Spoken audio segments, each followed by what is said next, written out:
ఈరోజు మన బార్ సభ్యులు గాలిదేవర శ్రీనివాసరావు గారు క్రిమినల్ యాక్ట్స్ మీద క్లాస్ చెప్తా అన్నారు. వారికి ధన్యవాదాలు తెలియజేసుకుంటూ వారిని ఆహ్వానిస్తున్నాం. మన ప్రెసిడెంట్ గారు ఈయన గురించి ఒక ఇంట్రడక్షన్ ఇస్తారు, తర్వాత క్లాస్ స్టార్ట్ అవుతుంది. అందరికీ నమస్కారం. మన కాన్సెప్ట్ మీ అందరికి తెలిసిందే. గాలిదేవర ఈరోజు ఎవ్రీ ఫ్రైడే క్లాసులు పెట్టుకున్నాం. అంటే జూనియర్ అడ్వకేట్స్కి జూనియర్ సివిల్ జడ్జి పోస్టులకు కానీ, పబ్లిక్ ప్రాసిక్యూటర్ పోస్టులకు కానీ, ఇవే కాక ఎక్కడికైనా ఎప్పుడైనా ఏదో వేరే దాంట్లో ఆపర్చునిటీ వచ్చినప్పుడు సబ్జెక్ట్ పనిచేస్తుంది. ఈరోజు మన గాలిదేవర శ్రీనివాసరావు గారని మన బార్ సీనియర్ అడ్వకేటు, ఈయన క్రిమినల్ మేజర్ యాక్ట్స్ గురించి చెప్తా ఉన్నారు. చాలా సంతోషం. ఈయన గురించి ఓన్లీ టూ వర్డ్స్. ఈయన మన బార్ అసోసియేషన్లో 1986లో ఎన్రోల్ అయ్యారు, 89లో ఎన్రోల్ అయ్యారు. మీరు అహ్మదాలి గారి జూనియర్గా చేశారు. వీళ్ళ నాన్నగారి పేరు పట్టాభిరామయ్య గారు. ఈయన కాలేజీలో మంచి బ్యాడ్మింటన్ ప్లేయరు. అలాగే మేము నాలో కూడా మంచి ప్లేయరే. ఆయనకి భగవంతుడు మంచి ఆయుష్ ఆరోగ్యాలు ఐశ్వర్యంతో ఉండాలని మన భారత తరఫున ప్రార్థిస్తున్నాను. ఇప్పుడు క్లాస్ మొదలెడతారు.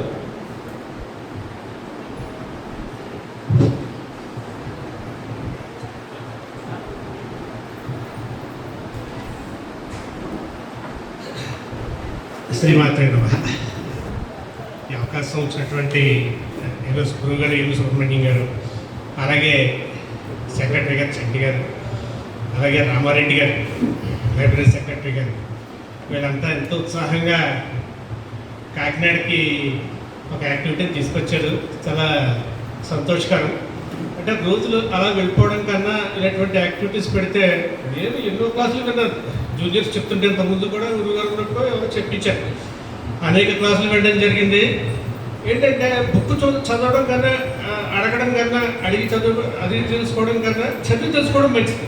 అలాగే కొంచెం మనం విని వెళ్తే ఇంకాస్త సులువుగా ఉంటుంది. అలాగే ఇంకోటి ఏంటంటే, మామూలుగా ఈ సైకాలజీ ఆస్పెక్ట్స్ కూడా చాలా చదువుతుంటారు. మనిషికి ఏంటంటే అసలు చర్చ ద్వారా కనుక విషయం చెప్తే కనుక, ఒక డిస్కస్ చేస్తే కనుక ఎప్పుడు మర్చిపోరని చెప్తాడు. మీరు ఎక్స్ప్లెయిన్ చదివినా మర్చిపోరు. అంటే ఇప్పుడు ఇందులో కొంచెం సంక్లిష్టమైన పరిస్థితి ఏంటంటే, కాస్త యాక్ట్స్ ఒకటి మారి 20 సంవత్సరాలుగా గత అంటే కాస్త ముందులో కొంచెం ఇర్రెగ్యులర్గా ఉండడం వల్ల కొంచెం కాస్త వచ్చేవాడు. నేను 2006 నుంచి రెగ్యులర్గా వస్తున్నాను. అంటే ఇప్పుడు మామూలుగా ఈ గతంలో ఉన్నటువంటి యాక్ట్ మారిపోయింది, సిఆర్పిసి. కానీ దాని ఉపయోగం కూడా చెప్తాను, ఇంకా ఉంది. అలాగే ఇప్పుడు ఉన్నటువంటి సిఆర్పిసి మీద చెప్పంటే కాస్త, బిఎన్ఎస్సి మీద చెప్పంటే కాస్త సంక్లిష్టంగా ఉందండి, కాస్త మారింది. నేనైతే ఈ కేసులు సివిల్ ప్రాక్టీస్ చేసుకుంటానంటే గురువుగారు గతంలో నేను చెప్పాను 2023లో. దానికి ఇంప్రెస్ అయ్యి ఆయన ఆహ్వానించారు. అలాగే మన చట్టి గారు, రామారెడ్డి గారు కూడా చాలా ఎంకరేజ్ చేశారు. సరే, ఈ చెప్పేటప్పుడు ముందు 2 విషయాలు ఏంటంటే, కాస్త జూనియర్స్ వచ్చారు కాబట్టి కాస్త ఆడపిల్లల గురించి మళ్ళీ గతంలో కూడా చెప్పాను నేను. ముందు సివిల్ కోర్టులో కూర్చోండి, తర్వాత క్రిమినల్ కోర్టులకు రండి. ఎందుకంటే క్రిమినల్ కోర్టులకు రండి, కాల్వర్క్లో పెద్దగా ఏముండదు, ఆబ్సెంట్ ప్రజెంట్ తప్ప మరొకటి ఏముండదు. అదే మీరు సివిల్ కోర్టులో కూర్చొని క్రిమినల్కి వస్తే చాలా ఈజీ. ఇది కొద్దిగా క్రౌడెడ్గా ఉంటుంది, తోసుకుని మీరు క్రిమినల్ కోర్టులో వినేటువంటి కాలం పెద్దగా ఏముండదు. అదే సివిల్ కోర్టులో కూర్చుంటే కనుక మీకు రకరకాల ఆర్డినెన్స్ 7 ఆర్డినెన్స్ 13 ఇలాగా రకరకాల, ఒక మనిషి చనిపోతే ఏమేమి పిటిషన్స్ ఫైల్ చేయాలి, ఈ కాల్వర్క్ అంతా మీకు ప్రాక్టికల్గా. ఇప్పుడు ఒక మనిషికి ఇదేంటంటే, చార్మినార్ హైదరాబాద్ ఎంత చదివించినా మర్చిపోతాడు. కొన్నాళ్ళకి పట్టుకెళ్ళి ఎక్కడో రాస్తాడు.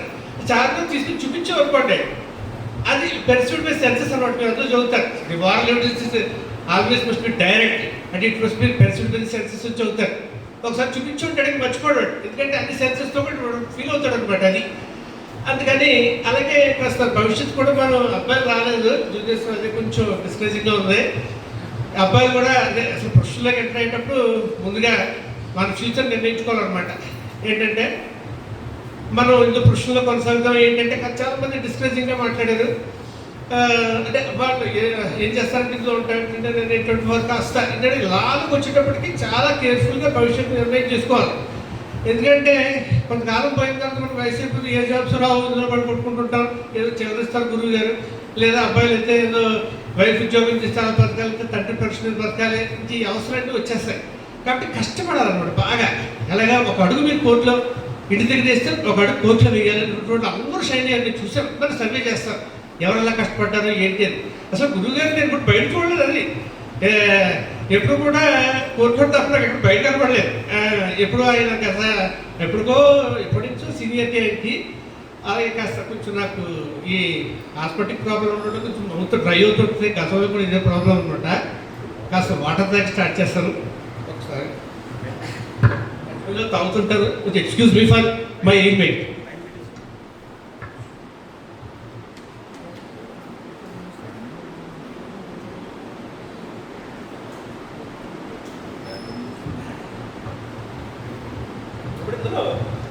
వాళ్ళు చెప్పింది ఏంటంటే ముందుగా మనకి నేను ఇచ్చినటువంటి క్యాప్షన్ ఏంటంటే గురుగారు అక్షరాలు అలా వాట్సాప్లో పెడతారు. రామారెడ్డి గారు, ఈయన చంటి గారు కూడా రోజు పరిచయం చేశారు. క్రిమినల్ అయితే క్లాస్ అని చెప్పాను. అలాగే దానికంటే కొంచెం టైం షార్ట్ ఉండడం వల్ల అన్ని గతంలో చెప్పినవి మళ్ళీ రీటరేట్ చేయడం కొంచెం కష్టంగా ఉంటుంది. కాబట్టి కాస్త ఎఫ్ఐఆర్ని మనం ప్రాతిపదికగా తీసుకుని ఎఫ్ఐఆర్ 154 CRPC వర్సెస్ 173 PNSSని బాగా దాన్ని అనలైజ్ చేద్దామంటే చెప్పారంటే ఆ రకంగానే పబ్లిసిటీ చేస్తాను. ఇలా చేస్తే అలాగా. ఇప్పుడు మనం కొద్దిగా ముందుగా అసలు సిఆర్పిసి అమెండ్ అయింది కదా, దాని గురించి తెలుసుకుందాం. ముందు సిఆర్పిసి అమెండ్ అయింది, కానీ సిఆర్పి మనం కోర్టుకి వెళ్తున్నాం. ఏం పెట్టాలి పిటిషన్? ఓల్డ్ యాక్టా, న్యూ యాక్టా, ఓల్డ్ యాక్టా, న్యూ యాక్టా, సందిగ్ధం అనమాట. నాకు కూడా సందిగ్ధం, పక్కన అడిగితే ఎవరో ఇది అది పెట్టండి అని ఇలా అంటుండేవారు. దీని గురించి అని చెప్పి సెక్షన్ వెతికితే 531 ఆఫ్ బిఎన్ఎస్ఎస్లో ఏం చెప్పాడంటే 531(1)లో ది సిఆర్పిసి ఇస్ రిపీల్డ్, రద్దు చేయబడ్డది అన్నాడు.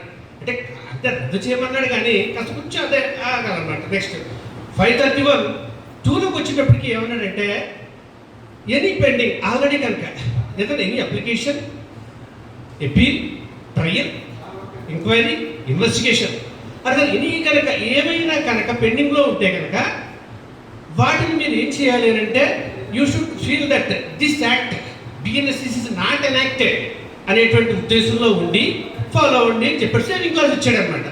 అంటే ఆ కేసులు తెలియని వరకు మాత్రం మీకు అసలు బిఎన్ఎస్ఎస్ అనేటువంటిది ఎనాక్ట్ అవ్వలేదు అని చెప్పాను. 17/2/24కి 2024కి ముందు ఉన్నటువంటి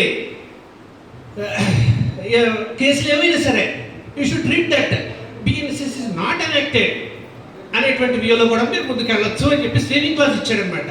అందుకని యూ షుడ్ మామ కొల్లేడు ఇది చదువుతుండాలి, అది చదువుతుండాలి. ఆ కేసు బాగా ఆ అంకం పూర్తయ్యే వరకు కూడా మనం ఈ సేవింగ్ క్లాస్ ఇచ్చాడు. కాబట్టి మనం ఇక నిస్సంకోచంగా 370 వేయచ్చు అనమాట ఆప్షన్ పిటిషన్లో వచ్చి. ఇక మళ్ళీ 355 అంటే అదే అండి. మామూలుగా మనం ఎవరిని అడుగుతాం, అడిగిన తర్వాత విషయాన్ని మళ్ళీ మనం ఒక్కసారి సబ్జెక్ట్ చేసి కన్ఫర్మ్ చేసుకోవడం మంచిది. అంతేకాని అలాగా డౌట్ పెట్టి వాళ్ళు చెప్పింది వీళ్ళు చెప్పింది రాసి చేస్తుంటే ఏంటంటే ఆ డౌట్ అలాగే ఉండిపోతుంది. ఒకసారి అడగడం తప్పలేదు, తర్వాత ఈ should be confirm through go through the book అనమాట. అందువల్ల మనకి సేవింగ్ క్లాస్ అలాగే ఇచ్చాడు. దానివల్ల సిఆర్పిసి ముందు దీనికి ముందైనటువంటి అన్నిటికీ కూడా సిఆర్పిసి వర్తిస్తుంది అనమాట. బిఎన్ఎస్ఎస్ అవసరం లేదు. సో 1/7/2024 నుంచి మాత్రం ఏ కేసు రిజిస్టర్ అయినా కానీ బిఎన్ఎస్ఎస్ షుడ్ బి ఫాలోడ్, ఇది ఫాలో అవ్వాలి. అది అక్కడికి వచ్చేటప్పటికి మనకి ముందు ఈ అప్లికబిలిటీ ఆఫ్ ది యాక్ట్స్ రెండింటి గురించి కూడా మనం తెలుసుకున్నాం అన్నమాట. ఇప్పుడు మనం వద్దాం వేటి గురించి. అసలు ఈ క్రిమినల్ కోర్ట్స్ తాలూకు జ్యూరిస్డిక్షన్లో ఏమైనా మారిందా, గతంలో ఎలా ఉంది, ఇప్పుడు ఎలా ఉంది, వాటి పరిధి ఏంటి అనేటువంటి తెలుసుకుందాం అనమాట. సిఆర్పిసికి వచ్చేటప్పటికి 1973 యాక్ట్లో మనకి చీఫ్ జ్యుడిషియల్ మ్యాజిస్ట్రేట్ గారు ఏమి ఇవ్వగలరు. చీఫ్ జ్యుడిషియల్ మ్యాజిస్ట్రేట్ గారు ఇక్కడ లేదనుకోండి, రాజమండ్రిలో ఉన్నారట. ఈయన except death and life imprisonment and ఇప్పుడు నాట్ ఎక్సీడింగ్ 7 years ఇవ్వగలరు. చీఫ్ జ్యుడిషియల్ మ్యాజిస్ట్రేట్ మీరు ఇక్కడ చూడడం కాబట్టి అది ఎక్కడ మనం చూడడం, రాజమండ్రిలో ఉందట court. So just coming to the judicial first class magistrate అప్పుడు ఎలా ఉంది. అప్పుడు వచ్చినప్పటికి 29 CRPCలో ఏం చెప్పాడంటే జ్యుడిషియల్ మ్యాజిస్ట్రేట్ ఫస్ట్ క్లాస్కి ఎంత ఎంపవర్మెంట్ ఉందని అంటే he cannot give sentence not more than 3 years and not exceeding 10,000 అని చెప్పేసి చెప్పాడు సిఆర్పిసిలో. అలాగే జ్యుడిషియల్ సెటిల్ పేషెంట్కి వచ్చేటప్పటికి not exceeding 1 year and not exceeding 5,000 అని చెప్పేసి చెప్పాడు అనమాట. అది 29 సిఆర్పిసి. ఇక్కడికి వచ్చేటప్పటికి బిఎన్ఎస్ఎస్ 23లో మారింది. ఏమని ఇచ్చారు ఇప్పుడు? చీఫ్ జ్యుడిషియల్ మేజిస్ట్రేట్ గారికి ఇంటాక్ట్గా ఉంది, అది ఏం మారలేదు, అది అట్లానే ఉంది. ఈ జ్యుడిషియల్ ఫస్ట్ క్లాస్ మేజిస్ట్రేట్కి వచ్చినప్పటికీ and he can give sentence up to not exceeding 3 years and not exceeding 50,000. 10,000 కాస్త 50,000 అయింది ఇక్కడ బిఎన్ఎస్ఎస్ ప్రకారం. ఇప్పుడు కనుక మరి కొత్తగా వచ్చినట్టుగా గందరగోళంగా ఏంటి ఎంత ఫైన్ చేస్తామో పరిధి ఉందా లేదా అనేటువంటిది కంగారు వస్తుంది. He can give sentence not exceeding 3 years and not exceeding 50,000. అలాగే ఇంకా చెప్తాను, ఇంకా చిన్న కొనసాగింపు కూడా ఇచ్చాడు దీనికి, అది కూడా చెప్తారు లిటిల్ లేటర్. అలాగే సెకండ్ క్లాస్ మేజిస్ట్రేట్కి వచ్చేటప్పటికి ఇంకా అతను not exceeding 1 year not exceeding 1,000 అని చెప్పి 5,000 అని చెప్పాను. ఇక్కడ నాట్ ఎక్సీడింగ్ 1,000 ఉంటూ 10,000 అని ఇచ్చాడు. ఇక్కడ కూడా నాట్ ఎక్సీడింగ్ 10,000 అనమాట ఇక్కడికి వచ్చేటికి బిఎన్ఎస్ఎస్కి వచ్చేటికి. అలాగే రెండింటికి కూడా ఇంకొకటి యాడ్ చేశాడు, ఏంటి? ఆర్ విత్ బోత్ అని అంటూ ఈ కెన్ గివ్ కమ్యూనిటీ పనిష్మెంట్ అనమాట. కమ్యూనిటీ సర్వీస్ చేయమని చెప్పి, అంటే కమ్యూనిటీ సర్వీస్ ఏంటి అంటే దానికి డెఫినేషన్ కూడా ఇచ్చాడు. సమాజంలోకి వెళ్ళి ఏదైనా సమాజానికి ఉపయోగపడేటువంటి పనులు ఏమన్నా చేయండి అబ్బాయి అని చెప్పి ఇచ్చాడు. For that no remuneration is awarded. డబ్బులే ఇవ్వరు వాడికి. బాగుంది. ఇంతకుముందు తమిళనాడు కోర్టులో అక్కడ కూడా ఈ టైప్ పనిష్మెంట్స్ చూసే మనం. ఈ కమ్యూనిటీ సర్వీసెస్ రెండింటికి కూడా ఉంది. జ్యుడిషియల్ ఫస్ట్ క్లాస్ మేజిస్ట్రేట్కి, జ్యుడిషియల్ సెకండ్ క్లాస్ మేజిస్ట్రేట్కి కూడా ఇవ్వడం జరిగింది అనమాట. అది వీటి గురించి. కమ్యూనిటీ సర్వీస్ అంటే మనకి ఏంటి, ఇప్పుడు suppose drunk and drive case వచ్చింది, అక్కడ ఏదో బృందా పడుతున్నచ్చు వాడికి, ఏదో మనకి రాజ్యాంగం ప్రకారం వాడు హక్కులు బలం కాగా అదో కూడా అడ్డు వస్తుంది. మానవ హక్కులు రాజ్యాంగం ముందు వచ్చేస్తుంటాయి ఏదైనా ఇబ్బంది వచ్చినప్పటికీ. ఆ గుంతలు పొడుచుపోయి అనొచ్చు, సిమెంట్ అది పెడితే, లేదా కోర్టులో మొక్కలు పాలమని చెప్పేసి చెప్పచ్చు. ఈ రకమైనటువంటి పనిష్మెంట్స్ ఇవ్వడానికి ఈ బిఎన్ఎస్ఎస్ అవకాశం కల్పించింది అనమాట. అది మనకి కోర్ట్స్ తాలూకు ఎంపవర్మెంట్ గురించి. ఇప్పుడు మనకు అసలు ఎజెండాలోకి వద్దాం అనమాట. ఏంటంటే 154 సెక్షన్ 154 సిఆర్పిసి అప్పుడు ఎలా ఉంది, ఇప్పుడు ఎలా ఉంది కంపేర్. చాలా మార్పులు వచ్చాయి అనమాట. దీన్నే మన ప్రాతిపదికగా అంటే మొత్తం సెక్షన్ అన్ని చదవడం, వాటిని కాస్త అంతగా సమర్థవంతంగా ఎక్స్ప్రెస్ చేయలేమంటే నేను చెప్పమన్నారు. కాబట్టి ఈ 154 బాగా స్టడీ చేసి వచ్చాను. అలాగే 173 ఆఫ్ బిఎన్ఎస్ఎస్ అనమాట. 154 ఇంగ్రీడియంట్స్ ఏంటి? జస్ట్ చూస్ బిఫోర్ ఈ కాకినాడలో నాకు అసలు ఆత్మ కంప్లైంట్ రావడం వల్ల చెప్తా ఉంటే జడ్జి గారిని అడిగి మాట్లాడి కూర్చోండి సార్.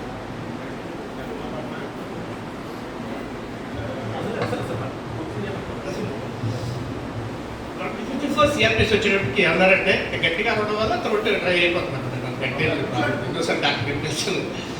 154 సిఆర్పిసి వచ్చేటప్పటికి ఎవరి information regarding cognizable offence if it is given orally, it shall be reduced to the writing and it read over to the informant and it shall be signed అని చెప్పారు అంటాడు. అందులో 154 సిఆర్పిసి కోసం మాట్లాడతాను మీరు అని చెప్పిన తర్వాత and it should be sign by the ఇన్ఫర్మేట్.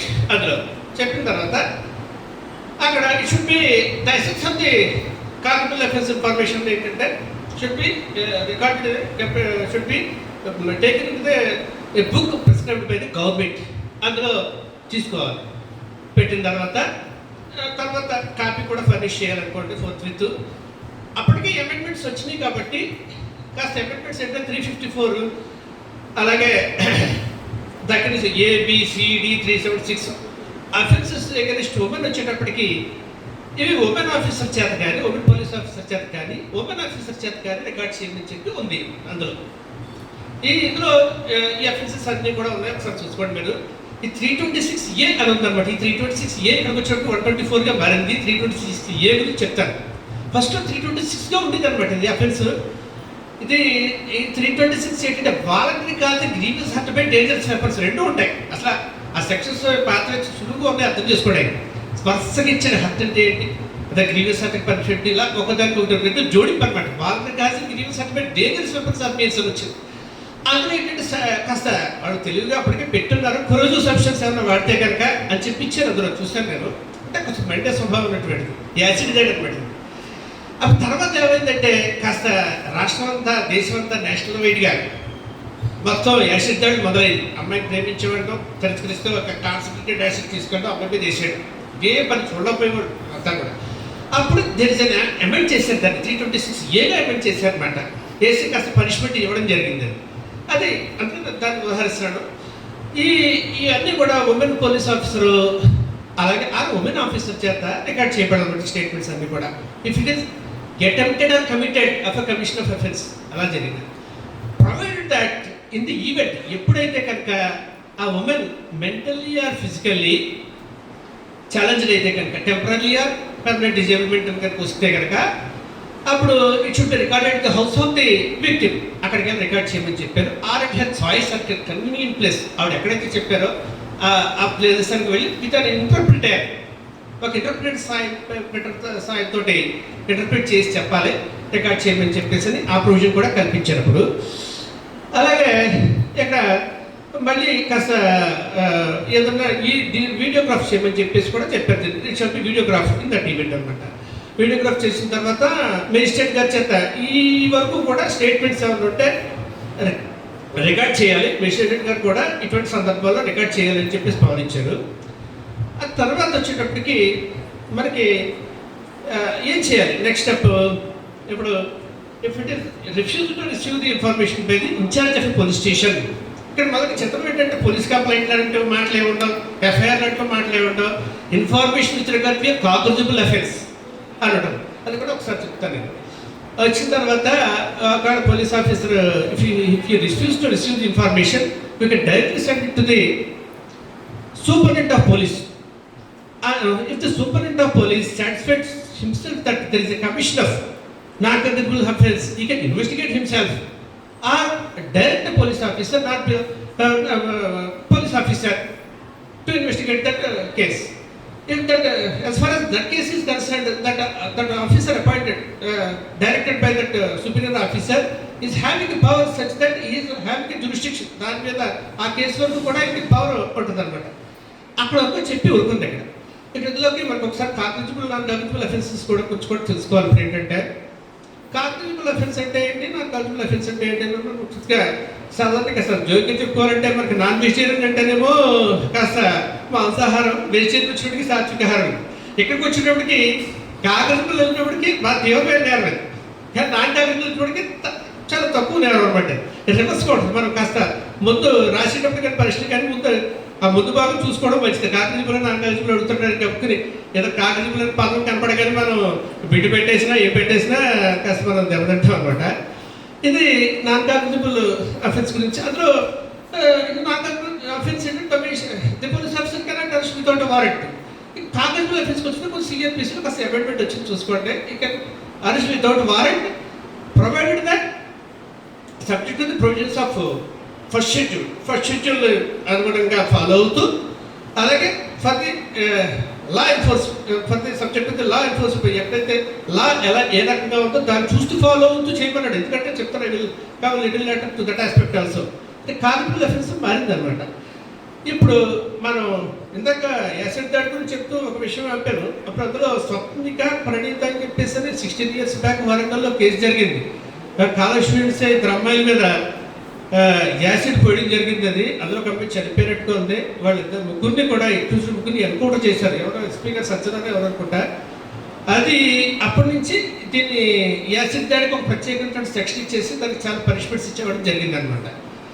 ఇప్పుడు మనం వచ్చేటప్పటికి ఇందులో ఏమి లేవు చూడండి ఒకసారి. ఎవరి information regard to the cognizable offence received by the incharge of police station అని చెప్పేసి చెప్పాడు కదా. ఇక్కడ మనకి జ్యూరిస్డిక్షన్ గురించి ఏం మాట్లాడలేదు. ఇప్పుడు మనం ఏంటంటే దాని గురించి మనం బిఎన్ఎస్ఎస్ 173కి వెళ్ళే ముందు ఏంటంటే ఈ విషయం ముందు తెలుసుకోవాలి. జ్యూరిస్డిక్షన్ మనం వెళ్ళేటప్పటికి ఏమంటారంటే ఇది మాది కాదండి, అంటే మాది కాదండి, పలానా చోటకి ఉండేటంటే అదొక ఇబ్బంది ఎదురైంది.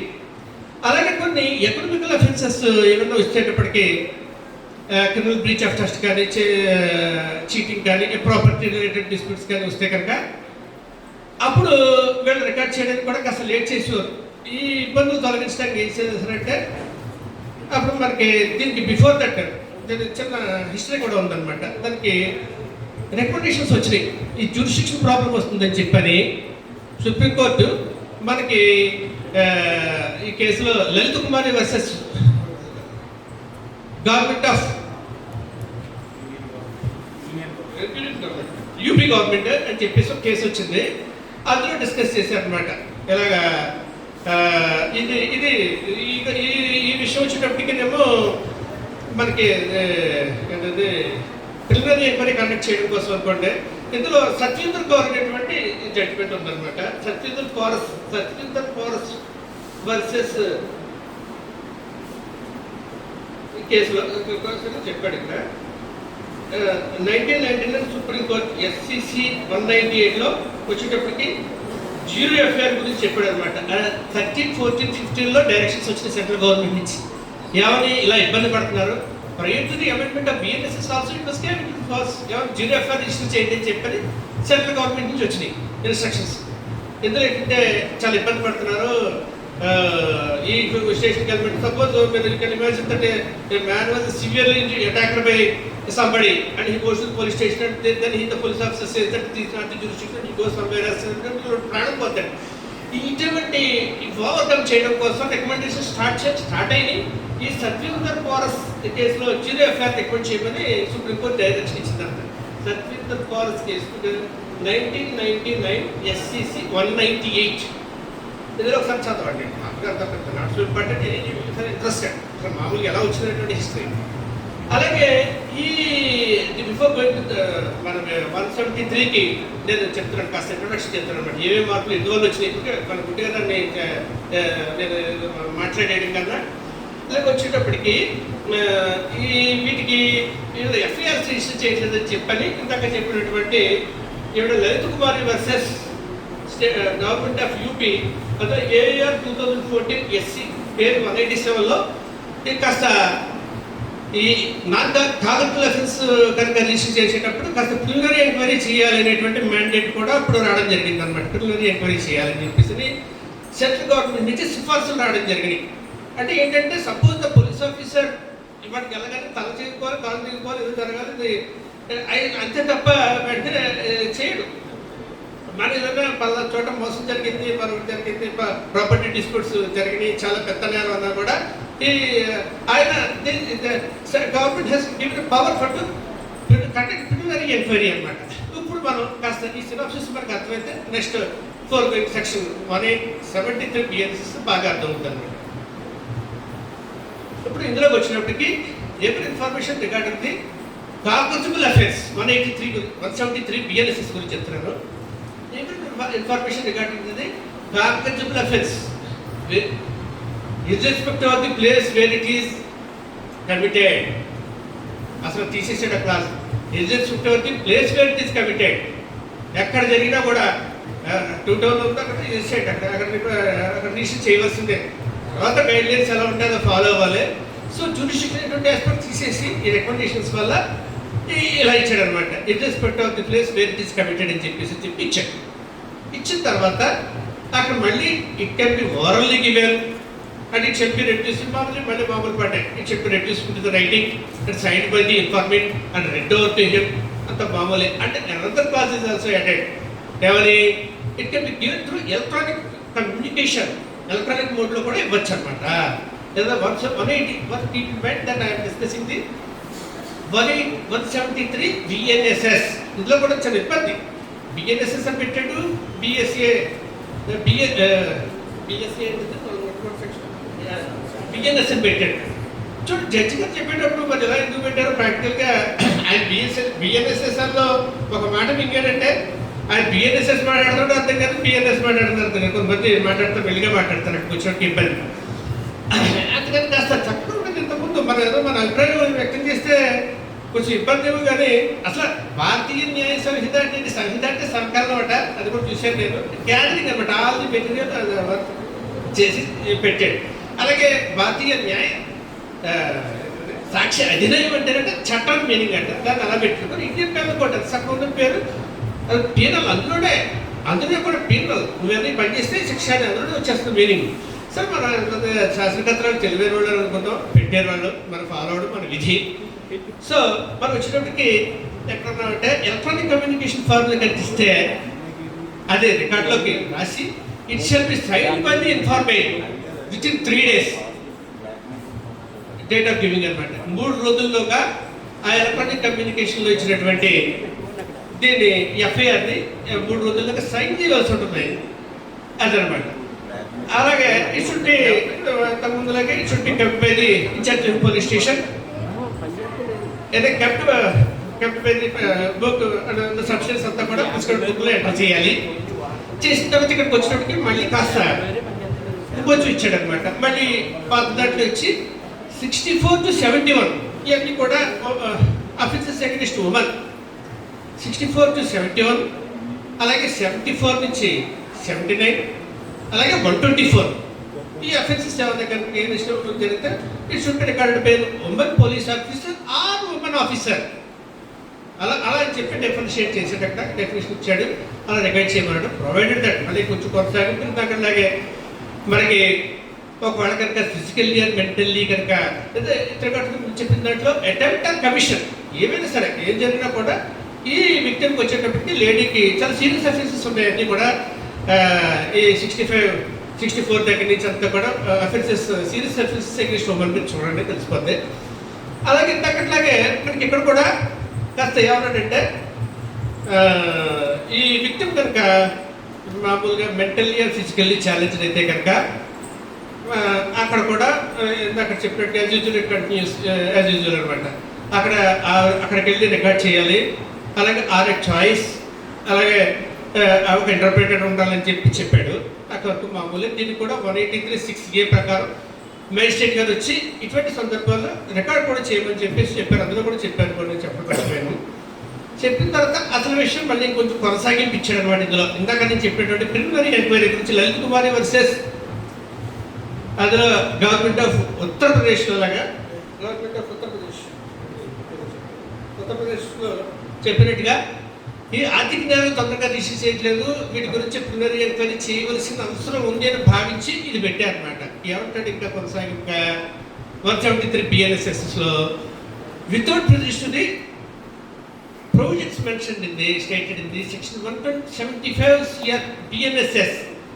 ఈ సెక్షన్ 175 BNSSలో విషయాలు చెప్పేటువంటి విషయాలకి భంగం కలగకుండా ఏం చేయాలి?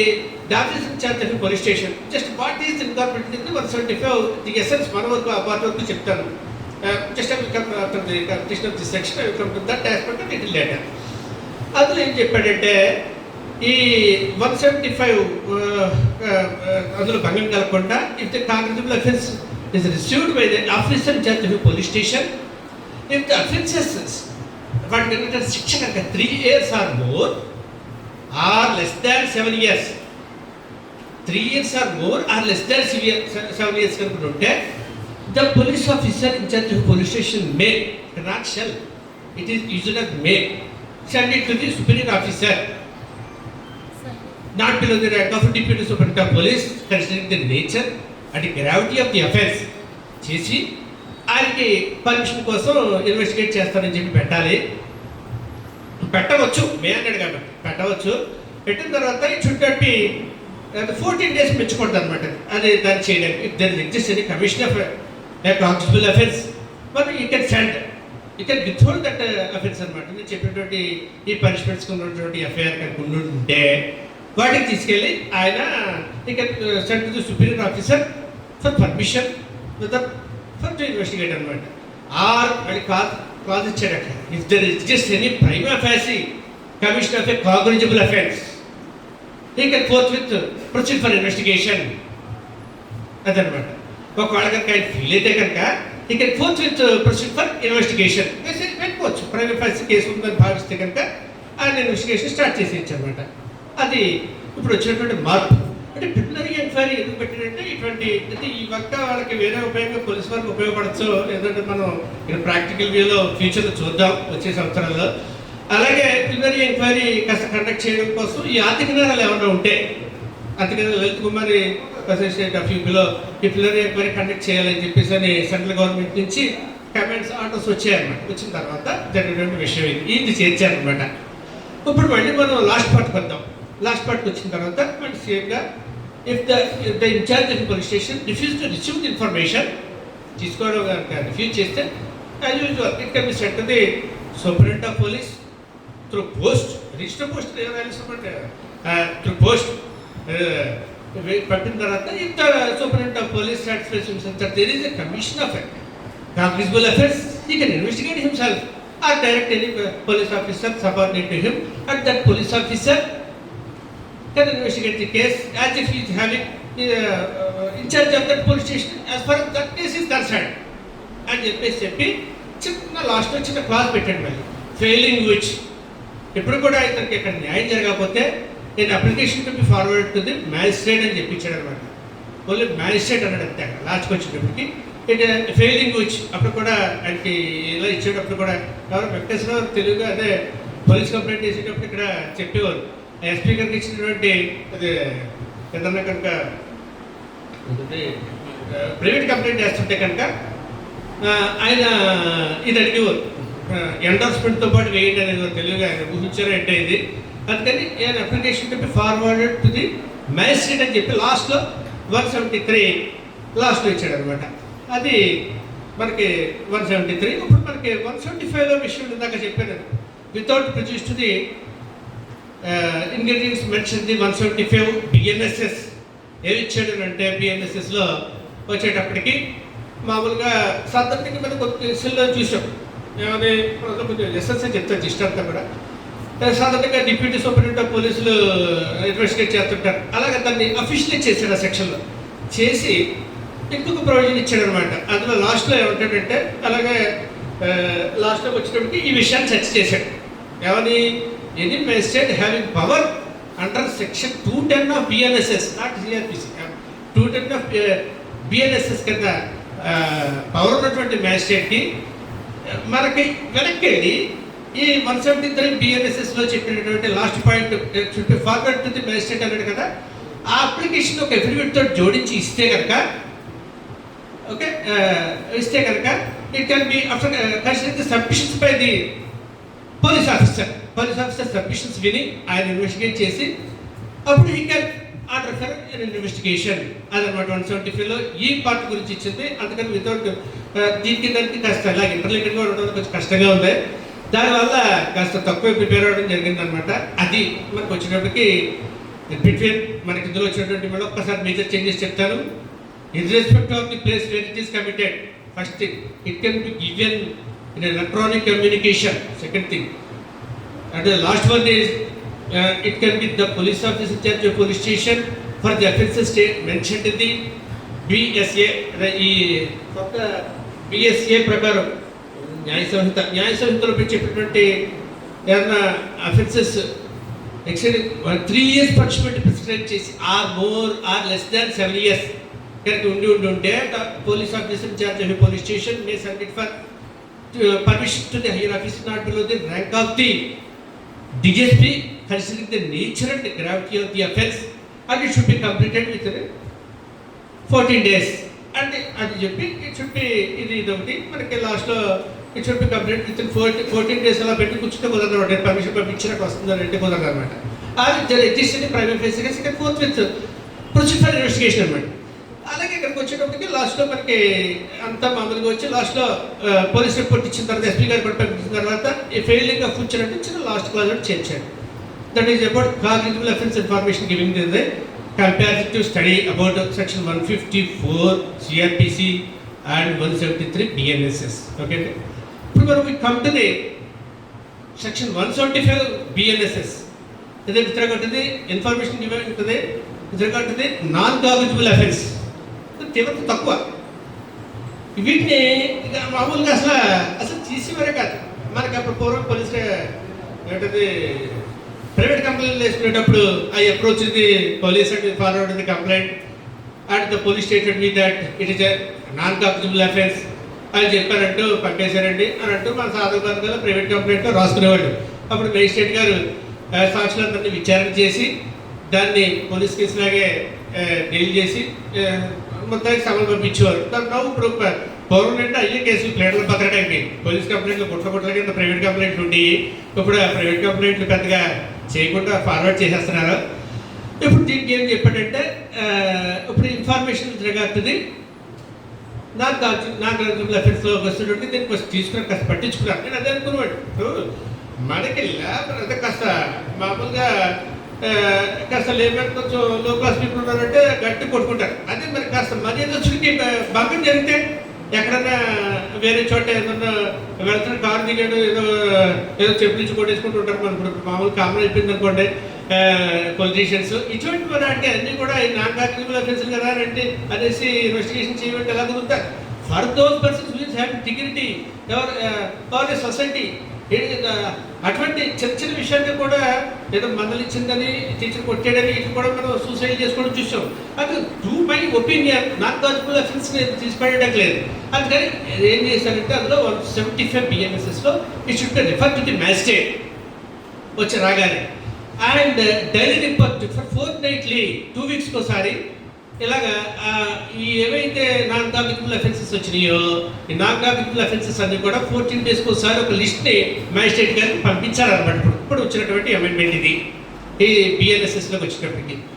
అలాగే మామూలుగా the police officer in charge of police station cannot arrest without warrant except మామూలుగా he can then if he is getting order from the magistrate he can investigate as cognizable offence but he can arrest without the warrant for prior permission of the magistrate అన్నమాట.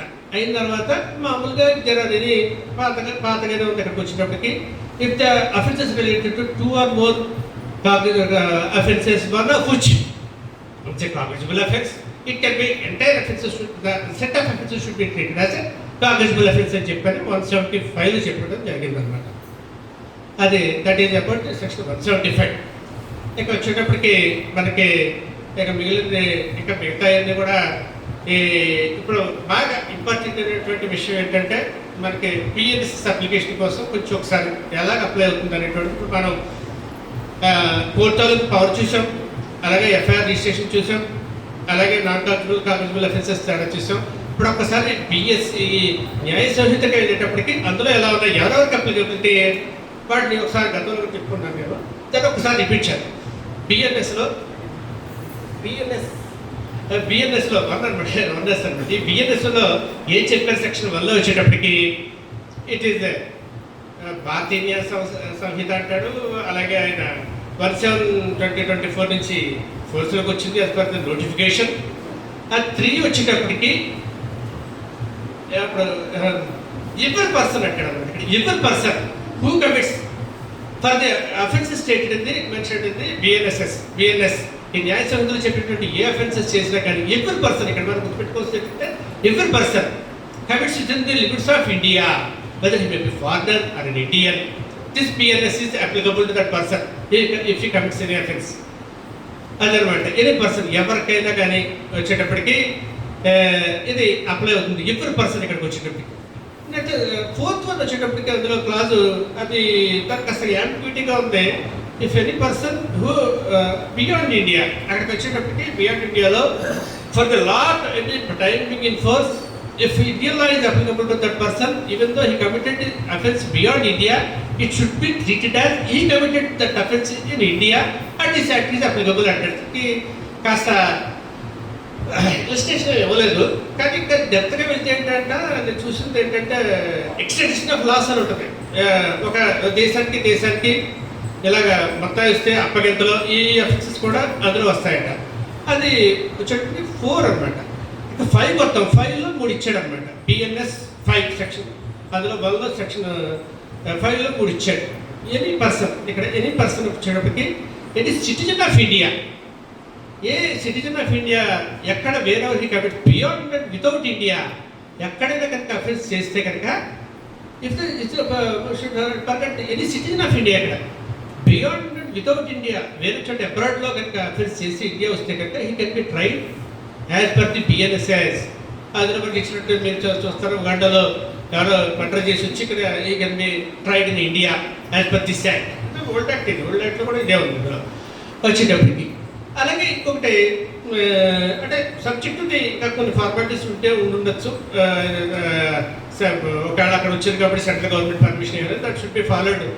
Laboratory study, దానికి sanctions కావాలా, permissions కావాలనేటువంటిది దాన్ని laboratory study అంటే అది మనం same next class or not so important.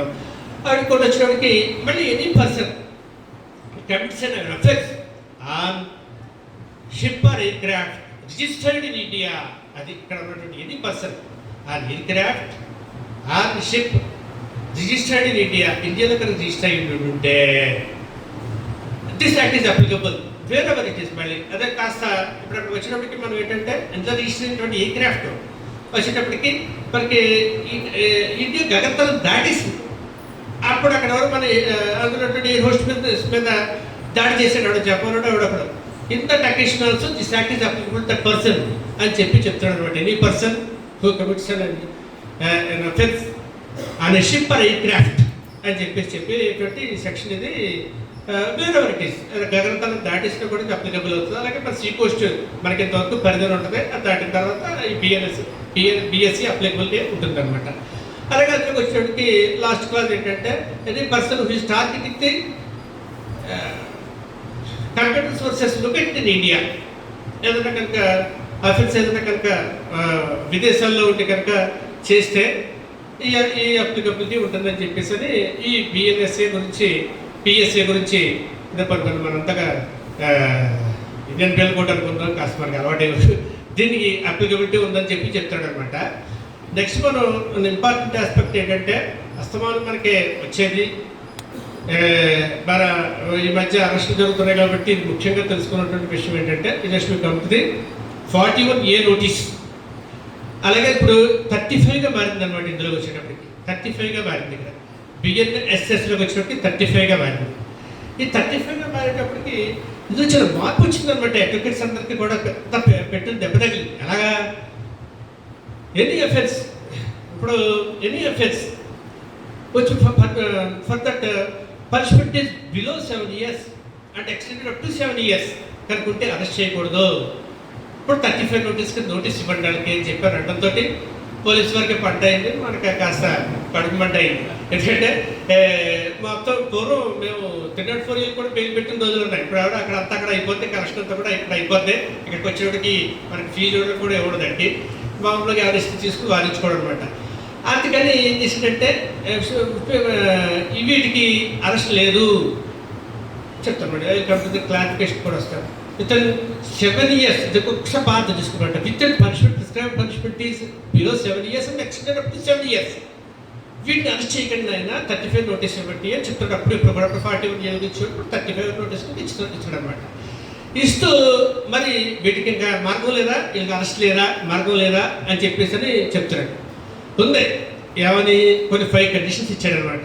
ఇటీవల ఇప్పుడు మళ్ళీ ఈ టాపిక్ ఎందుకు ఎత్తుకున్నారంటే మనం రీసెంట్గా కూడా మళ్ళీ సుప్రీంకోర్టు ఏమంటుందంటే Arnesh Kumar versus state of Bihar versus another 2014 AIR 2756 Arnesh Kumar versus state of Bihar and another 2014 AIR 2756 అనేటువంటి దాంట్లో ఇది బాగా పాపులర్ డెసిషన్, మొన్న కూడా ఫాలో అవుతుంది అని చెప్పి మళ్ళీ డైరెక్షన్ ఇచ్చింది. అందులో కొన్ని కండిషన్స్ చెప్పాడనమాట. ఈ సందర్భాల్లో మాత్రం అఫెన్స్ దిగునున్నా కూడా అరెస్ట్ చేయొచ్చు. ఏమిటా సందర్భాలు చేయొచ్చు? మామూలుగా కొన్నింటికి అంతా కూడా పెద్ద లిస్ట్ ఇచ్చాడు అనుకుంటే I don't want to go through అందర్ ఆస్పెక్ట్స్ ఎలాబరేటెడ్ ఇచ్చాడంతా కూడా. ఎప్పుడైనా కాగ్నిబుల్ అఫెన్సెస్ వచ్చినా ఏం చేసినా అరెస్ట్ చేయొచ్చు, ఇన్ ప్రెసెన్స్లో అరెస్ట్ చేయొచ్చు అన్నట్టు. మనకు కావాల్సిన ఎసెన్స్ ఏంటంటే ప్రిస్క్రైబ్డ్ పనిష్మెంట్కి దిగునున్నటికి అరెస్ట్ చేయడానికి ఏం కావాలి పోలీస్ వారికి అనేటువంటి దానికి ఏంటంటే ఎలాంటి అతను పోలీస్ వారు ఏం చేయాలి 5 కండిషన్స్ ఇచ్చాడు. ఎలాంటి టు ఫర్ ప్రాపర్ ఇన్వెస్టిగేషన్కి ఒకటి, to prevent the accused for committing further offence 2. ఇలా 5 కండిషన్స్లో 2 చెప్పారు. For proper investigation and prevent the accused for committing further offence. And third one is there is a tampering of the accused allowed to free. There is a tampering by the accused of a witness or disappearing the witness. 3. 4 వచ్చేటప్పటికి ఏంటంటే ఇప్పుడు దుర్బలం చేస్తారన్నమాట. కరెక్ట్గా ఎవరైతే the person who is having acquaintance with the case and he approached the witness and dissuaded him that not come to the court and he by threat or inducement వాడి దగ్గరికి వెళ్ళి induce చేసి థ్రెట్ చేసి don't disclose this facts to either to the court and police officer అని చెప్పేటువంటి ప్రమాదం ఉన్న పరిస్థితుల్లో కూడా ఇక అరెస్ట్ బిలో 7 years ఉన్నా కూడా అది చూపించారు జస్ట్ వెళ్ళి అలాగే నాకు చెప్పిన 5వది ఏంటంటే his presence is impossible, his presence is difficult. If is allowed to free వాడు రిజిస్ట్రేషన్ మార్చేస్తాడు. If is not arrested in the circumstances ఏంటంటే అప్పుడు చాలా కష్టం అవుతుంది. ఈ 5 సందర్భాల్లో మాత్రం పోలీసు వారు అరెస్ట్ చేయొచ్చు అనమాట. ఆయనకు వచ్చేటప్పటికి మనకి ఒకసారి మనకి ఫ్యాక్ట్స్ తెలుసుకుని ఈ కేసులోకి వెళ్తే బాగా ఇంకా బాగా అర్థం. అనిష్ కుమార్ వర్సెస్ బీహార్లో ఏం జరిగిందంటే సాధారణంగా మనం ఫ్యాక్ట్స్ని ఫీల్ అవుతుంటాం ముందు కేసు కన్నా కొంచెం బాగా ఒక 10 మందిని అడ్డంగా జరిగినట్టు బాగా అర్థమవుతుంది మనకి, ఎందుకంటే ఫీల్ అవుతాం, మన సెన్సెస్ అన్ని ఫీల్ అవుతాయి కాబట్టి. ఇక్కడ ఇందులో ఏం జరిగిందంటే ఫ్యాక్ట్స్ ఇది ఒకవేళ మనకి ప్రొవిజన్ అర్థం కాకపోతే ఒకసారి ఫ్యాక్ట్స్కి వెళ్ళి మళ్ళీ వెనక్కి వస్తే ఇంకా చాలా బాగా అర్థమవుతుంది. ఇందులో అనిష్ కుమార్ అనేటువంటి వాడు there is illegal demand by him, TV ఇవ్వండి మరొకటి ఇవ్వండి అన్ని ఇల్లీగల్ డిమాండ్స్ అన్ని చేసిన తర్వాత and he also demands for additional dowry అనమాట అడిగాడని చెప్పేసి ఎలిగేషన్ భారీ allegation. That was his petition was dismissed at the lower court, sessions లెవెల్లో డిస్మిస్ అయింది, అలాగే హైకోర్టులో డిస్మిస్ అయింది, యాంటిసిపేటరీ బెయిల్కి వెళ్ళాడు. లేటర్ అల్టిమేట్లీ నాకు the doors of the supreme court escort చేసిన తర్వాత అక్కడ డిస్కషన్ మొదలెట్టింది. అయితే అప్పుడు 488 అఫెన్స్ ఈ Anish Kumar versus state of బీహార్లో మీకు ఇది లేకుండా ఏపీ పేపర్ ఉండదు అనుకుంటాను, మీకు అసలు తెలుసా లేదని అడుగుతాడు అనమాట. అప్పుడు అందులో సుప్రీంకోర్టు చాలా డిస్కస్ చేసి ఎలాబరేటెడ్ డిస్కషన్ నేను చూస్తుంది మామూలుగానే. ఇందులో ఈ 488లో వచ్చేటప్పటికి డిస్కంటెంటెడ్ వైఫ్ ఒక కక్షపూర్తమైనటువంటి కోపంతో వైఫ్ ఏం చేస్తుందంటే అందరినీ పెట్టేస్తుంది, అలాగే భర్త తాలూకు బంధువుల్ని and also accusing against persons living abroad who are the relatives of the accused పెట్టేస్తున్నారు. ఇందులో చూస్తుంటే అప్పటికి 2014కి 1,50,000 ఎంతో కేసు పెండింగ్లో ఉన్నాయి 488. అప్పుడు సుప్రీంకోర్టు ఏం చేసిందంటే మీరు ఇలాగా అరెస్ట్ చేస్తే కుదరదు, దీనికి ఒక చెక్ లిస్ట్ అనేటువంటిది ప్రొవైడ్ చేయాలి. మీరు కనుక ఒకవేళ అరెస్ట్ చేస్తే గైడ్లైన్స్ అన్ని గవర్నమెంట్కి ఈ జడ్జిమెంట్ ఇచ్చిన తర్వాత పంపించింది అన్ని స్టేట్ గవర్నమెంట్కి కూడా. మీరు ఈ విధంగా అరెస్ట్ చేయాల్సి పైనటువంటి కండిషన్స్లో ఆధారాలు తీసుకొచ్చి ఆ చెక్ లిస్ట్ రూపంలో వాటికి జోడించి అప్పుడు తీసుకురండి కోర్టుకి. ఆ చెక్ లిస్ట్ కరెక్ట్గా ఉంటే బేసిక్గా రిమాండ్ ఇవ్వమని ఆయనకి డైరెక్షన్ ఇచ్చింది. If both are not violating the directions అంటే దే ఆర్ పనిషబుల్ అంటే డిపార్ట్మెంటల్ యాక్షన్ కూడా చెప్పి ఇచ్చింది అనమాట. ఇంకా దాని గురించి ఇది డీటెయిల్ స్టడీ. ఇక మనం మామూలుగా ఇక ఎఫ్ఐఆర్ గురించి తెలుసుకున్నాం, సెక్షన్ ఎలా ఉన్నటువంటి తెలుసుకున్నాం, అలాగే కాస్త బర్డెన్ ఆఫ్ ప్రూఫ్లో కొన్ని ఏపీపీ కాబట్టి కొన్ని సెక్షన్స్ మాత్రం డిస్కస్ చేసి క్లోజ్ చేస్తాను. సో బికాజ్ ఏంటంటే ప్రాబ్లం వచ్చేటప్పటికి మనకి టైం ఫ్యాక్టర్ గురువు గారు కాస్త తొందరగా నాకు టైం ఇచ్చడంతో I could not able to go further studies for BNSS is concern. నేను గతంలో చేశాను, రామారెడ్డి గారు తను రికార్డ్ చేసి అందులో పెట్టారు. క్రిమినల్ లా బై నక్షన్ బై గాలిదర్ శ్రీనివాసరావుని ఒకసారి మీరు వీలైతే లా సర్కిల్స్ అందులో చూడండి. అందులో డీటెయిల్డ్గా ఇంకా చాలా విషయాలు చెప్పాను. అన్నీ కూడా బిఎన్ఎస్ఎస్ మారింది కాబట్టి మనం ఒక్కసారి బర్డెన్ ఆఫ్ ప్రూఫ్ ఒకవేళ మన కేసు ఏపీపీ అయ్యారు, తర్వాత మామూలుగా కేసు రిజిస్టర్ చేశారు బిఎన్ఎస్ఎస్ సాయంతో, బిఎస్ఎస్ సాయంతో కేసు రిజిస్టర్ చేశారు. అప్పుడు 498A ఇప్పుడు 85గా మారింది. ఇది అలాగే ఉంటూ అప్పుడు 498 ఈజ్ ఈక్వల్ టు 85 బిఎన్ఎస్ఏగా మారింది. ఇది ఐపీసీ అప్పుడు 498 అయితే ఇప్పుడు 85గా మారింది. ఇది ఇలాగ అప్పుడు ఇలాంటి డైరెక్షన్స్ ఇస్తూ ఏంటంటే సుప్రీంకోర్టు వారు అక్కడ బెయిల్ ఇవ్వడం జరిగింది అన్నమాట ఇక్కడ ఈ అనిష్ కుమార్ అనేటువంటి వాడు. అందువల్ల దాంతో ఒక ట్రెమెండస్ చేంజ్ వచ్చిన తర్వాత drastic change taking place and it was central government director all the police station and home department that every one should follow these guide lines stated in the Anish Kumar అని చెప్తూ చెక్ లిస్ట్ ప్రొవైడ్ చేయండి. గతంలో ఈ నేరం చేశాడు వీడు అని ఆ నేరం దాని గురించి తెలిసి చెక్ లిస్ట్లో ఇవ్వాలన్నమాట. అలాగే వీడు గతంలో ఇక్కడ ఇల్లు మారిపోయాడు ఇటువంటిది, కానీ గతంలో వీడు పనిచేస్తాడు ఇలాంటివంటి ప్రీవియస్ రికార్డ్ని జోడించి రిమాండ్ రిపోర్ట్కి ఇవ్వండి రా బాబు అని చెప్పాడనమాట. అది అలాగే నెక్స్ట్ మనకి ఈ బర్డెన్ ఆఫ్ ప్రూఫ్కి వచ్చేటప్పటికి మనం చెప్తాం ఎవరి మీద బర్డెన్ ఉంది. ఈ క్రిమినల్ ఆస్పెక్ట్స్ వచ్చినప్పటికి మామూలుగా 104 బిఎన్ఎస్ సాక్షి అధినయం అన్నమాట. సాక్షి అధినయానికి వచ్చేటప్పటికి, అధినయం అంటే చట్టం అట మీనింగ్, భారతీయ సాక్షి అధినయం 104 వచ్చేటప్పటికి, one he wishes to deliver judgement to the legal right or liability అని కనుక అనుకుంటే, one he wishes to believe the court to judgement is legal right or liability, the burden is on the person. Simple ఇది. One who asserts must prove it అని మా సారత్వం చెప్తుంటాడు అక్కడ విశాఖపట్నంలో. One who asserts must prove it, one who ఇదే పని. మన ఇక్కడికి వచ్చినప్పటికి దాన్ని మనం కాస్త డీటెయిల్గా ప్రాక్టికల్ పాయింట్ ఆఫ్ వ్యూ చెప్తే, one who wishes the court to deliver judgment regard to existence of a fact the burden is on him అని చెప్పాను అనమాట. సో మనం దాన్ని తీసుకొచ్చారు, you want to accuse punish him as a so and so అంటే burden is on prosecution ఇటువంటి టైంలో అనమాట. అది అని చెప్పేసి చెప్తుంది. ఏమైనా రావాలి, suppose such a land is belong to me and it burden is on you, that you have to prove before the court for the relevant records. వేసిన తర్వాత you have to prove if you need judgment అని చెప్పి చెప్పింది 104. 105 వచ్చేటప్పటికి ఇది అసలు మనకు తెలిస్తే చక్కగా ప్రాక్టీస్ చేయొచ్చు అన్నమాట. ఎవరి ఈ సెక్షన్ మీద మొత్తం క్రిమినల్ సివిల్ బాగా ఆధారపడి ఉంది, అలాగే క్రిమినల్ కూడా మనకి డౌట్ ఉంటుంది అనమాట. ఇక్కడ ఇది తిరిగి సెక్షన్, కానీ నెగిటివ్ మీనింగ్ తోటి వచ్చే పాజిటివ్ ఇది చాలా బాగుంటుంది అనమాట. ఇది చూడండి, the burden of proof is on the person who would fail if no evidence at all are given either side. The burden of proof is on the person who would fail if no evidence at all given on either side. ఎవరి మీద burn of proof ఉందంటే మనకు చెప్పేది, ఎవరైతే loss అవుతారో వాళ్ళ మీద burn of proof అంటాడు అనమాట. ఎవరైతే లాస్ అవుతారు, ఇప్పుడు suppose A is stating that B is having a property in the hand వచ్చేటప్పటికి, బి హ్యావింగ్ ఉంది, అందులో A is stating that that property is benefited by B's father C to B అని చెప్తున్నాడు. సింపుల్ ఊరుకున్నాడు అలాగే, ఆ బిల్లు తేలేదు ఏమి తేలేదు.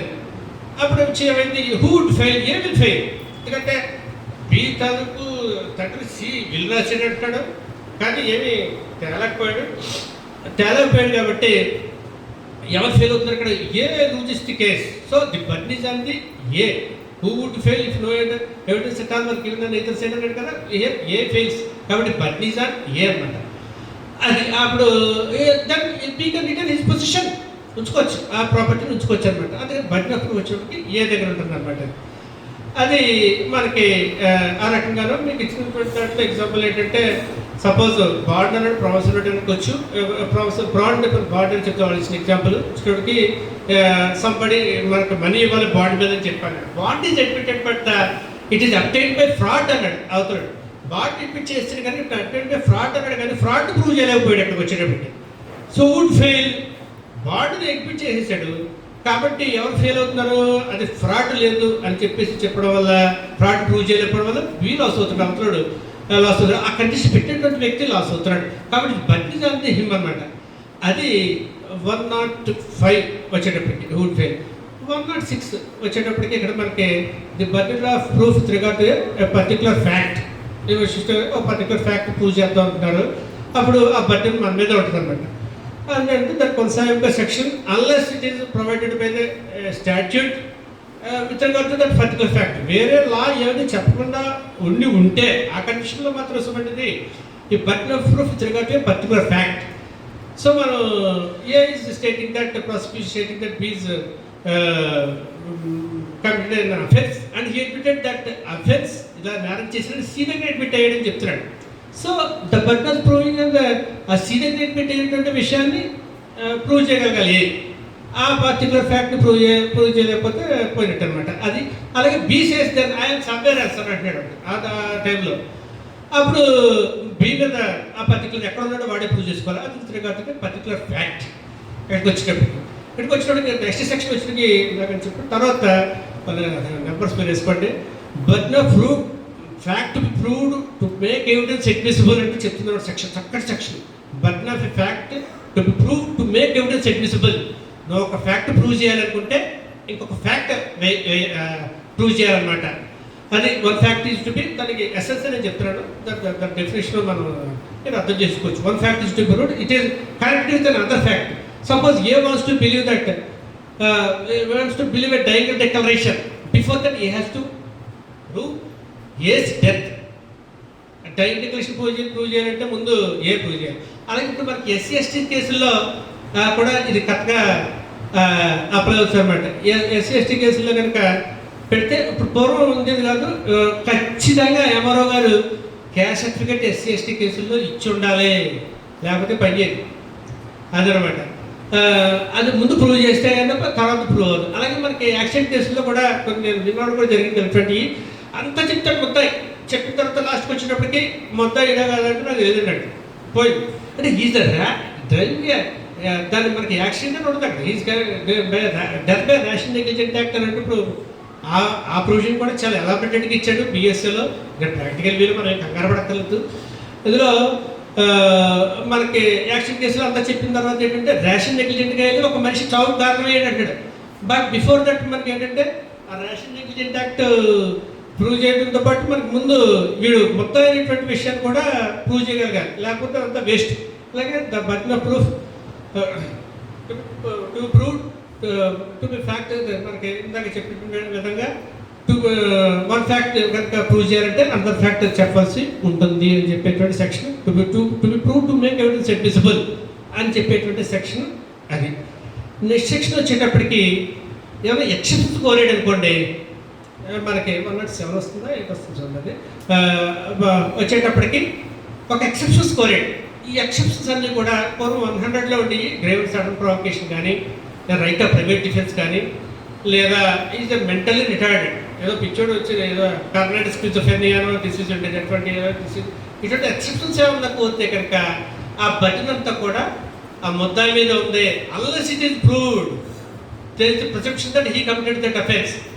ఆ ప్రిజంప్షన్ మాత్రం వాడు చేసేది ఉంటుంది. ఇందాక ఒక విషయంలో మనం మర్చిపోయాం, అందులో burden of proof onus of proof అని ఉంటుంది అక్కడ. అందులో ఇందాక నేను చెప్పిన దాంట్లో బటన్ ఆఫ్ ప్రూఫ్ అనేది ఇట్ నెవర్ షిఫ్ట్స్ అనమాట. అక్కడికి చెప్తే వాళ్ళే ప్రూవ్ చేయాలి. Onus of proof shift the plaintiff to the defendant, defendant to the plaintiff. ఇందాక చెప్పిన దాంట్లో వాడు బిల్ తెచ్చాడు అనుకోండి, మళ్ళీ ఇక్కడ పడుతుంది, మళ్ళీ షిఫ్ట్ అవుతుంది అవతల వ్యక్తికి. అందుకని onus of proof is different from burden of proof. That should be keep in mind, రోజులు పెట్టుకోవాలి. అటు ఇటు షిఫ్ట్ అవుతుంది. Onus of proof is different from burden of proof. అది మనం గుర్తుంచుకోవాల్సిన సెక్షన్ అనమాట. అది ఇప్పుడు నేను చెప్పినటువంటి ఎక్సెప్షన్ సెక్షన్. అది ఎక్సెప్షన్స్ ఏమైనా ఉంటే కనుక వెళ్ళి ప్రూవ్ చేసుకోవాలి. అలాగే మనకి ఇంకొక సెక్షన్ వచ్చేటప్పటికి బటన్ ఆఫ్ ప్రూఫ్లోనే మా button of proof with in the knowledge. ఏదైనా క్రైమ్ చేస్తే కనుక విత్ ఇన్ ది నాలెడ్జ్, అది వాడిసిన నాలెడ్జ్లోనే ఉంది బటన్ ఆఫ్ ప్రూఫ్ వచ్చేటప్పటికి. ఈ that should be proved by within personal knowledge అనమాట. అక్కడ ఇప్పుడు suppose that burden is on the him అనమాట. ఆ పర్సనల్ నాలెడ్జ్లో కనుక ఉంటే వాడే ప్రూవ్ చేయాలి. Railway suppose going in railway in train is travelling in train that మన charge with that is travelling without ticket అని చెప్పాను. He's having no I'm having ticket అని చెప్పేసి ప్రూవ్ చేయవలసినటువంటి బాధ్యత వాళ్ళదే. అలాగే రెస్పాండెంట్ కూడా దానికి డెసిషన్ కూడా ఇచ్చాడు. నా తాలూకు ఇన్కమ్ ఇంత అని చెప్పానంటే కనుక రెస్పాండెంట్ ప్రూవ్ చేయాలి. అలాగే చెప్పుంటుంటే ఎంసీ కేసులో చెప్పి డెసిషన్ చూశాను. అలాగే మనకు వచ్చేటప్పటికి ఇందులో మనకి ఆ క్యారెక్టర్స్ ఎలా కనిపించినప్పటికీ ఆ సెక్షన్ వచ్చేటప్పటికి ఎలా అంటే మీకు అపారెంట్గా ఇతను ఒక అమ్మాయి వెళ్తుంది, ఆ అమ్మాయిని జస్ట్ ఇలా avoid the accident from car అనమాట. అవాయిడ్ చేయడానికి లాగేలాగా మనకు బయటకు కనిపిస్తే ఏదో కాస్త ఏదో తప్పుడు వల్ల కనిపిస్తుంది. But he's interest is different that he want to save the girl from the accident అనమాట. In such circumstances also the burden is on the person who is having personal knowledge within the section as far as that is concerned అని చెప్పేసి చెప్తున్నారు అనమాట. ఆ సందర్భంలో కూడా చెప్పడం జరిగింది. అక్కడ వరకు మరి ఇంకా ఈ క్రిమినల్ సెక్షన్స్ తోటి మనకి ఈసారికి క్లాస్ వరకు అక్కడ వరకు ప్రిపేర్ అయ్యింది మరి. కాబట్టి చాలా చాలా కోఆపరేటివ్గా శ్రద్ధగా విన్నారు. Thank you so much for giving this opportunity by గురువు గారు. నన్ను ఎప్పుడు కనపడినా క్లాస్ చెప్పాలండి అనేవారు. అలాగే ఇంకేమన్నా మర్చిపోయి అయితే లేవు. ఆల్మోస్ట్ ఒక సైటేషన్ మాత్రం ఇందాక మీకు చెప్పింది ఏంటంటే ఎఫ్ఐఆర్ విషయంలో కొన్ని మర్చిపోయాను. ఏంటంటే ఎఫ్ఐఆర్ ఇంకా ఇంట్రెస్ట్ ఉందంటే ఎఫ్ఐఆర్ గురించి అది interested continue support. as far as FIR is concerned ఏంటంటే డిలే ఇన్ ఎఫ్ఐఆర్ పూర్వం కొట్టేశ్వర కేసులు డిలే మొట్టమొదటి 1990s డిలే ఇన్ ఎఫ్ఐఆర్ ఉంటే delay in FIR giving informant FIR to the station in charge of police station or sending FIR from the police station the court, 2 చోట్ల delay ఉండకూడదు. తర్వాత కొట్టేయడం బట్టి తర్వాత if delay is properly explained కనుక జరిగితే దాన్ని చేయబట్టు డెసిషన్స్ క్రమేపీ మారుతూ వచ్చినాయి. అలాగే ముద్దాయి పేర్లు కూడా కొన్ని ఇవ్వకపోతే కనుక కేసుల్లో కాస్త పోవడం జరిగింది. ముద్దాయి పేర్లు ఇవ్వకపోయినా, సాక్షుల పేర్లు ఇవ్వకపోయినా వీటి అన్నీ కూడా అప్పుడు కూడా కేసులు చాలా వరకు పోతుంటాయి అనమాట. ఇప్పుడు మనం చూడగానే ఫస్ట్ మన ఎఫ్ఐఆర్లో, అలాగే ఎఫ్ఐఆర్లో మీరు డెసిషన్ పరంగా చూస్తే FIR need not be an encyclopedia అని చెప్పండి అనమాట. అంటే ఏంటంటే మైన్యూట్ చిక్స్ మనం ఎఫ్ఐఆర్ ప్రారంభిస్తూ రాయడానికి పీపీఐ దగ్గర ఏం రాయాలి ఏంటంటే ముందు ఒకసారి పిక్చర్ తయారు చేసుకోవాలి. ఇంపార్టెంట్ ఫ్యాక్ట్స్, మైన్యూట్ ఫ్యాక్ట్స్ అక్కర్లేదని చెప్పి డెసిషన్ వచ్చిందనమాట. ఈ ఎఫ్ఐఆర్ మైన్యూట్ ఫ్యాక్ట్స్ అక్కర్లేదని చెప్పింది ఏంటంటే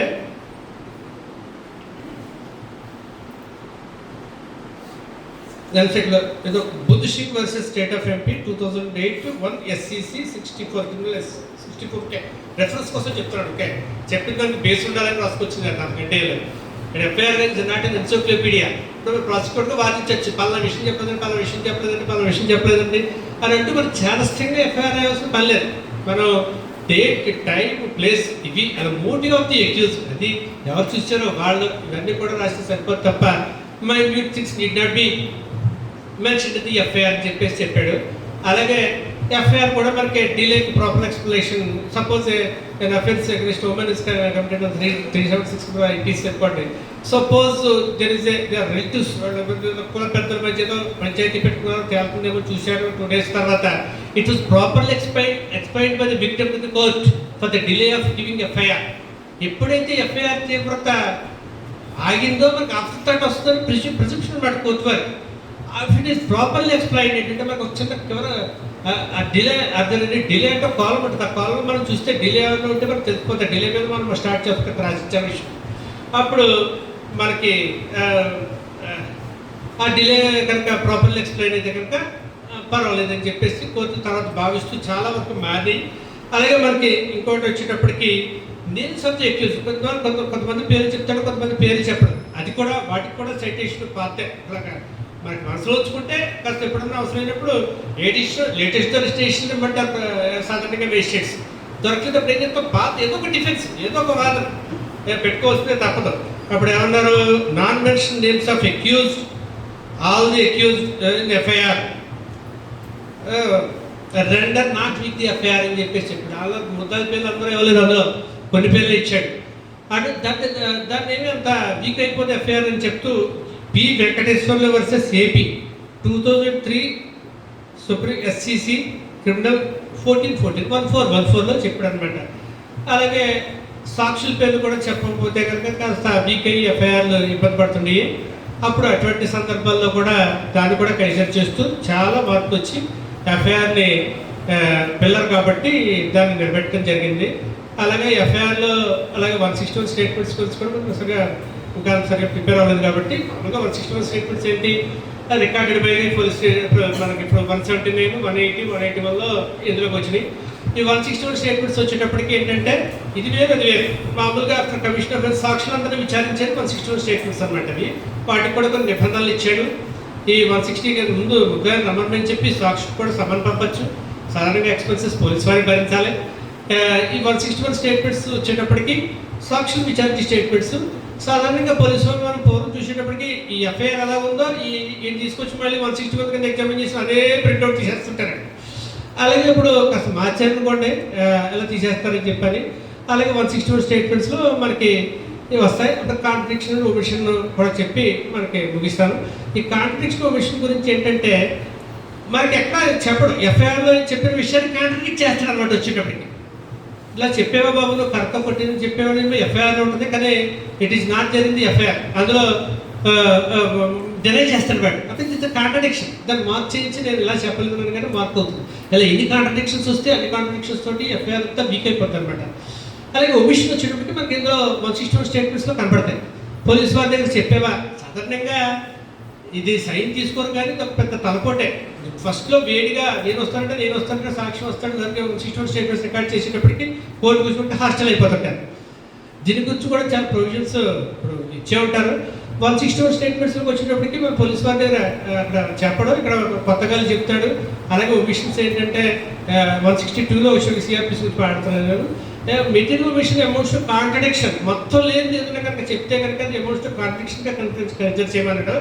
ఇలాగే ఎఫ్ఐఆర్ 161, 161, 162 వీటి గురించి మనం తెలుసుకున్న తర్వాత మనకి ఈ రకంగా మళ్ళీ ఎప్పుడన్నా కాస్త బాగా ప్రిపేర్ అయిన తర్వాత will proceed for the next class. Thank you so much for giving patiently and giving opportunity. Once again thanks. నా ఎంతో నమ్మకం ఉంచి మీరు చెప్పాలని ఫస్ట్ క్లాస్ అని కోరారు. అలాగే 10 రోజుల నుంచి కష్టపడి చాలా మనసు వచ్చింది నాకు కేసులో రొట్టె పక్కన పెట్టి. Thank you so much for giving.